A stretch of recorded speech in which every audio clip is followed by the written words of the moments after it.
Hello students, my name is Gagan. I welcome you all to our channel Wings After 12th. As you must be knowing, at Wings After 12th, we train you for CU, CET, IB MAT, CLAT, NMIMS, DU, JAT and all other entrance exams after class 12.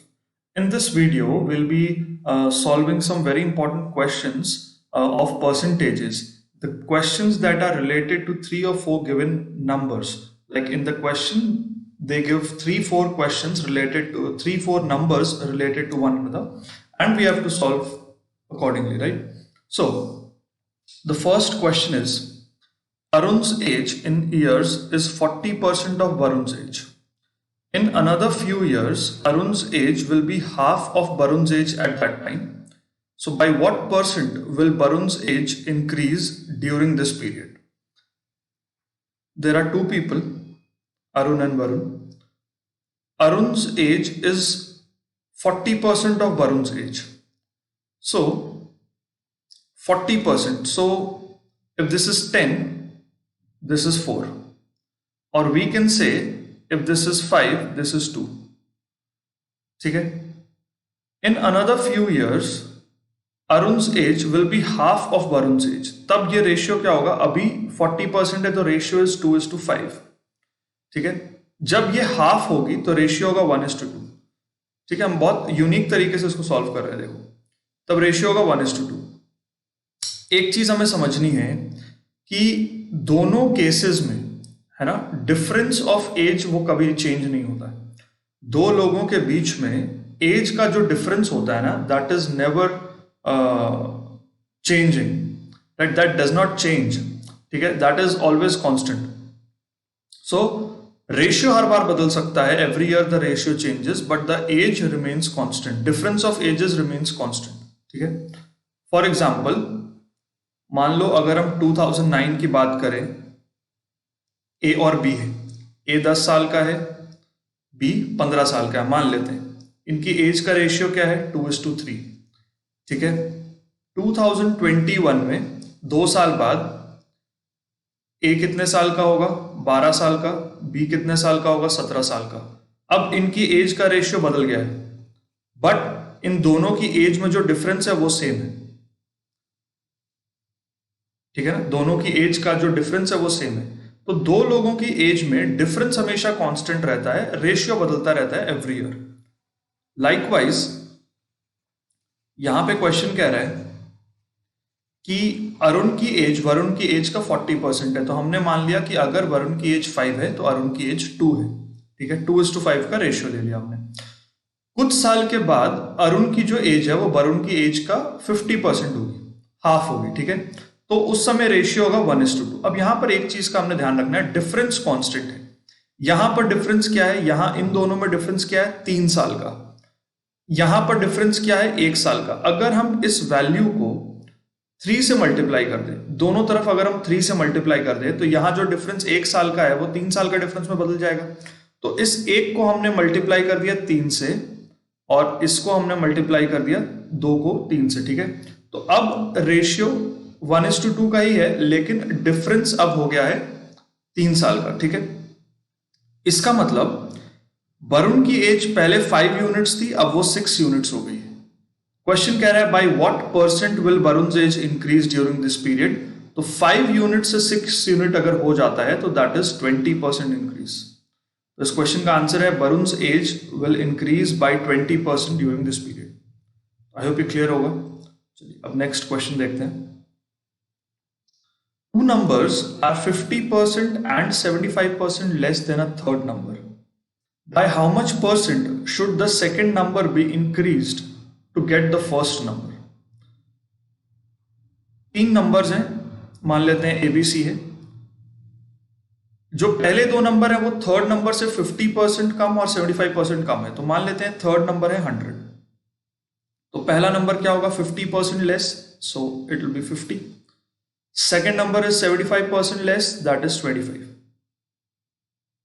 ठीक है? तो we have the 3 numbers A, B, C, 50, 25, 100. So now by how much percent should the second number be increased to get the first number? अब 25 को हम कितने percent increase करेंगे कि हमें फर्स्ट नंबर मिल जाए, यानी 50 मिल जाए? तो 25 पे 25 ही ऐड करना होगा, तब हमें 50 मिलेगा, right? So the answer to this question is 100%। 25 को 100% इंक्रीज करेंगे तब जाकर 50 आएगा। अब देखते हैं नेक्स्ट क्वेश्चन।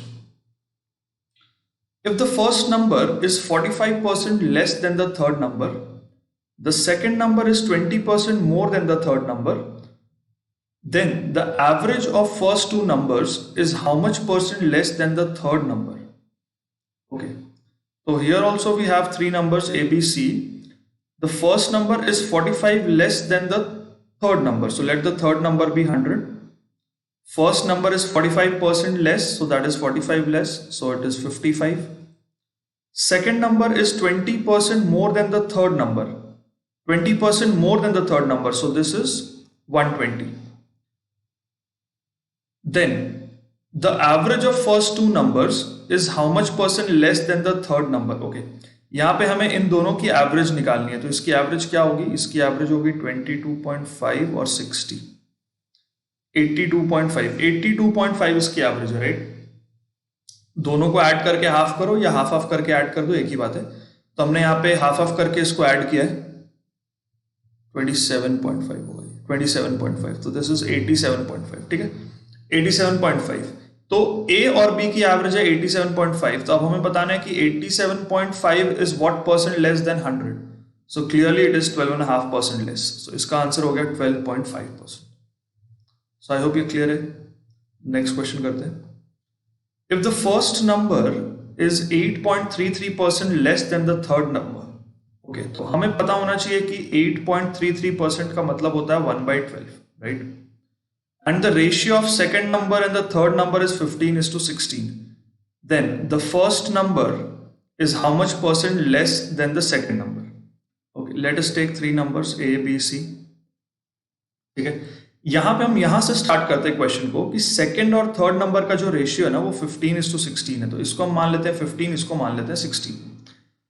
अब first number is 8.33% less than the third number. 8.33% का मतलब होता है 1/12, तो थर्ड नंबर कुछ ऐसा होना चाहिए जिसका हम 1/12 निकालें तो इंटीजर आ जाए, ठीक है, that will be easy for calculation. तो अगर हम इसको 3 से मल्टीप्लाई कर दें, दिस बिकम्स 48। 3 से हम क्यों कर रहे हैं? Because then it will be divisible by 12, तो यहां पे भी 3 से मल्टीप्लाई कर देते हैं, 45 आ गया। देखो 45 और 48, 15:16 का रेशियो मेंटेन है, ठीक है। अब फर्स्ट नंबर यहां पे निकालने में हमें इजी होगा because it will B 1/12 less than the third number. तो थर्ड नंबर आ गया 48, 48 का 1/12 हो गया 4, 4 लेस देन 48 मतलब 44, ठीक है ना। A की वैल्यू क्या आएगी? 1/12 लेस देन 48, 48 माइनस 1/12 ऑफ 48, ठीक है, तो ये आ गया 44, ठीक है। अब हमें बताना है by how much percent is the first number less than the second number. तो first number is 44, second number is 45, तो 44 45 से कितने परसेंट छोटा है? तो परसेंटेज कितना है? ये 1 छोटा है आउट ऑफ 45, ठीक है, कंपैरिजन तो 1 से हो रहा है, ठीक है ना। First number is how much percent less than the second number, तो first number is 1 less than the second number, comparison होगा इसका 5 से कैंसिल करते हैं, 5 9s आर 20, 20/9, ठीक है, सो दैट इज 2.22% लेस, ठीक है, 2.22% लेस। आई होप ये क्लियर है। चलिए अब देखते हैं next question. 4/11 of a number is equal to 12% of second number. The second number is equal to 1/4 of the third number. Okay. And if the value of third number is 2400, what is the approximate value of 40% of the first number? तो यहां पे हमें third number की exact value दी हुई है, third number is 2400। अब question को backward solve करते हैं, ठीक है। Value of the third number is 2400, ये हमने ले लिया। अब इसके पहले वाली स्टेटमेंट क्या है? Second number is equal to 1/4 of the third number, तो बी की वैल्यू क्या आएगी? 1/4 ऑफ 2400, दैट इज 600, बी आ गया 600, सी है 2400। ए क्या होगा? 4/11 of a number is equal to 12% of the second number, तो इसका 12%, इसका 12% यानी कि 72 is 4 by 11th of a. 4 11th of a number is equal to 12% of the second number. तो second number है 600, 600 का 12%, 600 का 12% कितना हो गया 72. 72 is 4 11th of a. ठीक है, तो 4 11th of a is 72. तो a की वैल्यू क्या होगी 72 इंटू 11/4, ये कट जाएगा 18, तो ये हो गया 198. a की वैल्यू आ गई 198. अप्रोक्सीमेटली लेते हैं 200. ठीक है, हमें बताना है what is 40% of the first number. तो इसका 40% कितना होगा 200 का 40% अप्रोक्सीमेटली 80 होगा. लेकिन हमने 198 को थोड़ा सा इंक्रीज किया था तब 200 आया था. इसका मतलब अगर हम 200 ले रहे हैं तो एक्चुअली वो नंबर 200 से थोड़ा कम है ना. 198 है जिसको हमने इंक्रीज किया थोड़ा सा अप्रोक्सीमेट करने के लिए. तो वैसे ही यहां पर जो 80 आया है ये एक्चुअल आंसर से थोड़ा सा बड़ा होगा. तो 80 की जगह 80 से क्लोजेस्ट ऑप्शन है 79. तो जो अप्रोक्सीमेट वैल्यू होगी 40% ऑफ दैट नंबर की वो होगी वेरी क्लोज टू 89. तो अब देखते हैं next question. If a square percent of b is equal to b cube percent of c and c to the power 4% of a is equal to b percent of b, then which of the following relation is correct between a and b. ठीक है, तो सबसे पहले क्या दिया हुआ है कि a square percent of b is equal to b cube percent of c. ठीक है, तो यहां से b कैंसिल हो रहा है, यहां पे आएगा स्क्वायर, 100 के साथ 100 कैंसिल हो गया, तो a square upon b square, ये आ गई c की वैल्यू. ठीक है, उसके बाद क्या दिया हुआ, उसके बाद दिया है c to the power 4% of a, c to the power 4% of a is equal to b percent of b. ठीक है, तो 100 से 100 कैंसिल हो गया. c to the power 4 is equal to b square by a. ठीक है, हमें a और b के रिलेशन को निकालना है, तो c को हम a और b के टर्म्स में लिख देते हैं. तो c को हम लिखते हैं a square by b square और इसकी पावर 4, ये हो जाएगा b बाई a. ठीक है ना, यहाँ पे ये वैल्यू उठा के हमने रिप्लेस कर दिया c को. c की वैल्यू होगी a square by b square, ये c की पावर 4 था, तो a square by b square raise to the power 4. तो ये हो गया a to the power 8 by b to the power 8 is equal to b square by a. तो यहां से हमें मिल गया a to the power 9 is equal to b to the power 10. ठीक है, तो ऑप्शन सी ये सही है. देखते हैं next question. A number is divided into two parts in such a way that 80% of the first part exceeds 60% of the second part by 3.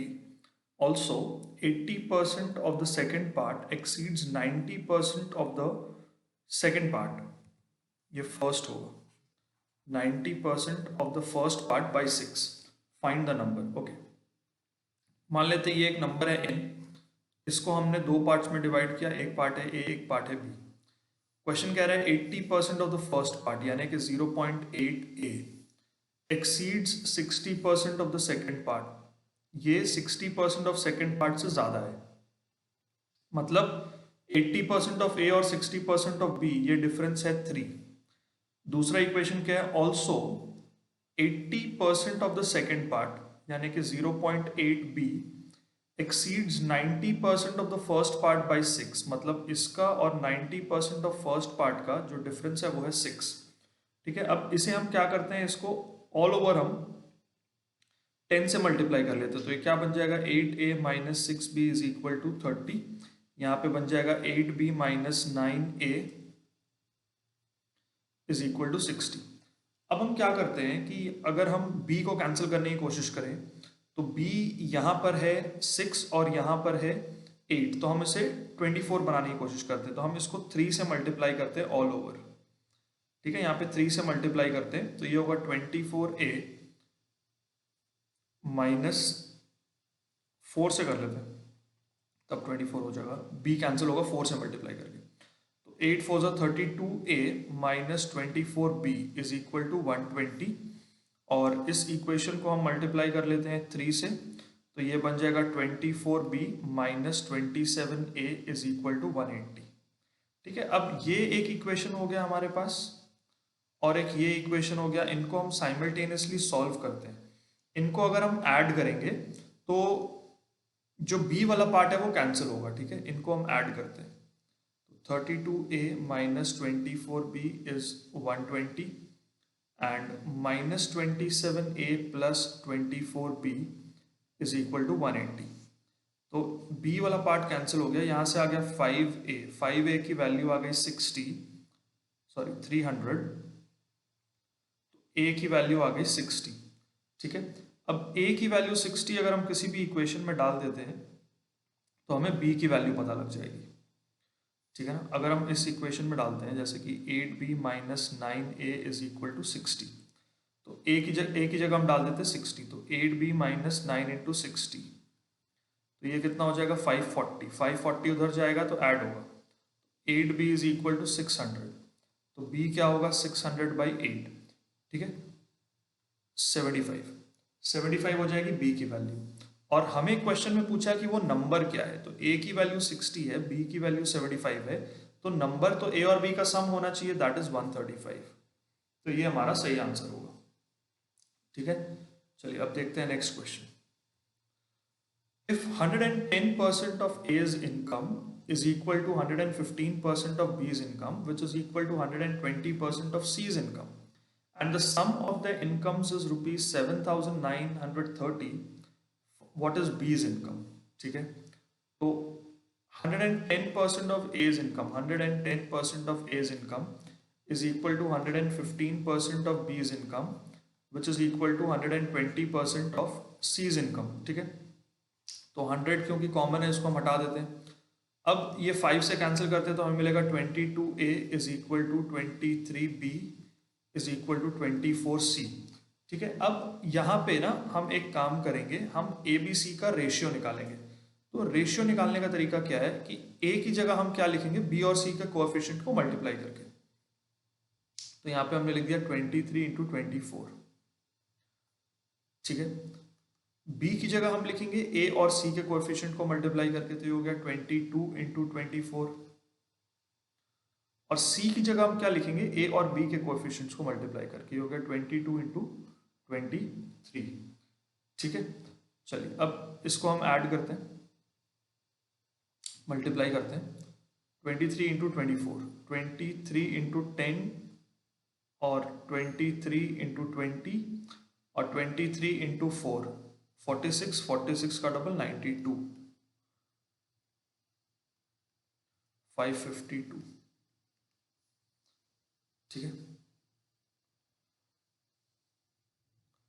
उसके बाद 22 इंटू 24, देखो 22 इंटू 10 हो गया 220, इंटू 20 कर दिया हमने 440, और 22 इंटू 4 हो गया 88, तो 528 हो गया 528, और 22 इंटू 23, 22 इंटू 20 अगेन 440, और 22 इंटू 3 हो गया 66, तो ये हो गया 506।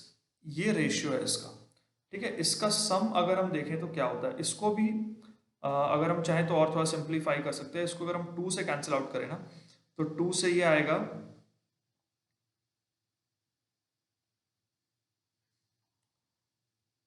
2 से ये आ गया 276, और ये आ गया 264, और ये आ गया 253, ठीक है। इन तीनों को अगर हम ऐड करके देखें तो 200 200 200, ये हो गया 600, 70 60 130 130 और 50 180, और 6 4 10 एंड 3 13, तो ये आ गया 793, ठीक है ना। तो सम 793 है, लेकिन अकॉर्डिंग टू द क्वेश्चन जो सम है वो 7930 है, मतलब इंटू 10 यहाँ पे हो रहा है, ठीक है ना। 10 इज द मल्टीप्लाइंग फैक्टर। हमसे पूछा है बी की इनकम क्या है, तो बी की इनकम को भी इंटू 10 कर देंगे, तो ये हो जाएगा 2640। I hope this is clear, 2640, ठीक है। ये इसको आप सही कर लो, 2640, पहला ऑप्शन होगा 2640। स्टूडेंट्स, आई होप ये वीडियो आपको अच्छी लगी। आप हमारे वीडियो को लाइक करें, शेयर करें, सब्सक्राइब करें हमारे चैनल को, और हमारे फेसबुक पेज और इंस्टाग्राम आईडी को भी फॉलो करें, और टेलीग्राम चैनल ज्वाइन करें, सो दैट आपको सारे नोटिफिकेशंस मिलते रहें। मिलते हैं अगली वीडियो में, टिल देन टेक केयर।